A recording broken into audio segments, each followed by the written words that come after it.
बाळांनो, मी आज गावरान पद्धतीने मेथीची पतली भाजी बनवून दाखवते। भाजीला स्वच्छ पाण्याने धुवून घेऊ।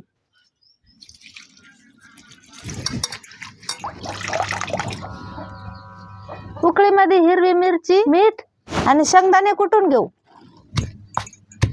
चूल पेटून घेतली, चुलीवर कढई ठेवून घेऊ। कढईमध्ये 2 उबळ्या तेल टाकून घेऊ। तेल चांगलं गरम झालं, 1 चमच जिरे टाकू। 1 कांदा बारीक कापून घेतलेला, कांद्याला चांगलं परतून घेऊ। कांदा परतालाय, 1 बारीक कापलेलं टमाटर, याला पण चांगलं परतून घेऊ। कुटल्याला ठेसा टाकून घेऊ। अर्धा चमच हळद, त्याच्यामध्ये पाणी टाकून घेऊ। चवीनुसार मीठ टाकून उकळी येईपर्यंत झाकून ठेवू। भाजी बारीक कापून घेतली, याच्यामध्ये थोडंसं बेसन पीठ टाकून मिक्स करून घेऊ। चांगली उकळी आली, भाजी हटून घेऊ।